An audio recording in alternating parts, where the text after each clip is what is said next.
10 septembre dernier, en France, une cérémonie d'hommage sera rendue à l'ancien Premier ministre Charles Konan-Banny.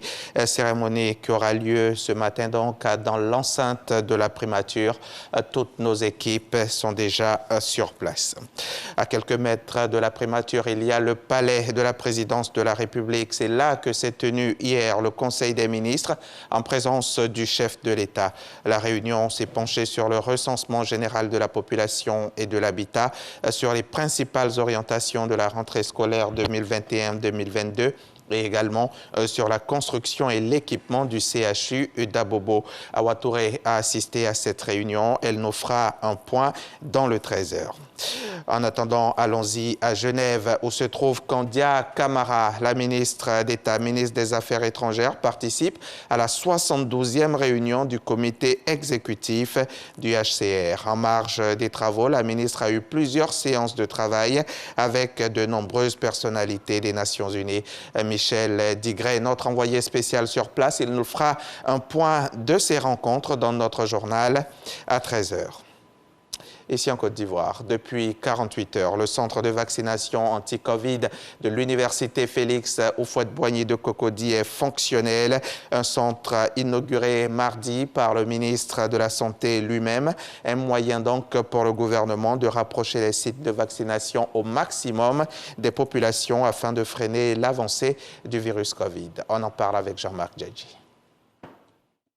Un centre de vaccination anti-Covid désormais à l'université Félix Houphouët-Boigny de Cocody. Les 60 000 étudiants et les 3 000 enseignants des 13 unités de formation et de recherche pourront se faire vacciner. Une initiative du ministère de la Santé pour protéger et contenir le flot de contaminés sur le campus. Au vu de cela, les pensionnaires de l'université expriment leur gratitude. Si le vaccin est une solution à la Covid, alors ces millions d'étudiants en Côte d'Ivoire doivent aussi pouvoir suivre la voie. Vous savez que l'espace universitaire est un espace qui grouille de monde et il était important que le seul moyen de lutte que nous avons aujourd'hui efficacement contre la Covid, qui est le vaccin, puisse être accessible au monde universitaire. Les ministres Pierre Demba et Adama Diawara s'assurent de la bonne qualité du dispositif mis en place dans l'unité de vaccination. Les chambres d'enregistrement, de vaccination et d'observation de ce centre sont prêtes à accueillir les patients. Ces derniers mois, nous avons perdu un certain nombre d'enseignants. Alors vous voyez que c'est tout à fait déplorable. Alors ça fait que ce que nous pouvons conseiller à tous les acteurs de notre sous-secteur pour leur santé, pour leur bien-être et également pour nous permettre de continuer à faire nos cours en présentiel. Nous donnons la possibilité à ceux qui viennent sur cet espace-là, en dehors des heures de cours, de venir se faire vacciner pour se protéger. Et nous comptons sur les étudiants et leurs professeurs parce qu'ils sont quand même l'excellence, la qualité que notre pays renferme et c'est eux qui doivent être des modèles pour notre nation. Le ministère de la Santé compte atteindre, avec cette vaccination de proximité, plus de 70 000 vaccinés par jour. La Côte d'Ivoire enregistre plus de 2 millions de doses de vaccins anti-Covid administrées. Et cet autre vaccin, on l'attendait depuis des années et des années. Pour l'OMS, c'est un moment historique. Le vaccin antipaludique tant attendu pour les enfants est enfin disponible.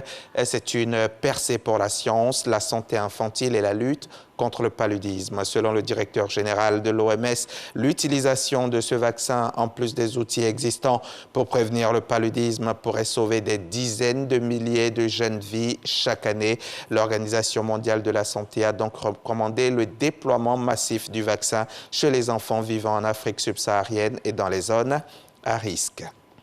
En Guinée, c'est un haut fonctionnaire international, Mohamed Beavogui, qui a été choisi pour diriger le gouvernement de transition dont la durée n'a pas encore été déterminée par la junte au pouvoir. Beavogui, 68 ans, très peu connu des Guinéens, est un vétéran du développement. Il a été sous-secrétaire général de l'ONU chargé de la mutuelle panafricaine de gestion des risques à New York avant d'occuper d'autres fonctions au sein du Fonds international de développement agricole et de la FAO, l'Organisation des Nations Unies pour l'alimentation et l'agriculture à Rome, en Italie. On se retrouve à 13h pour le point complet de l'actualité.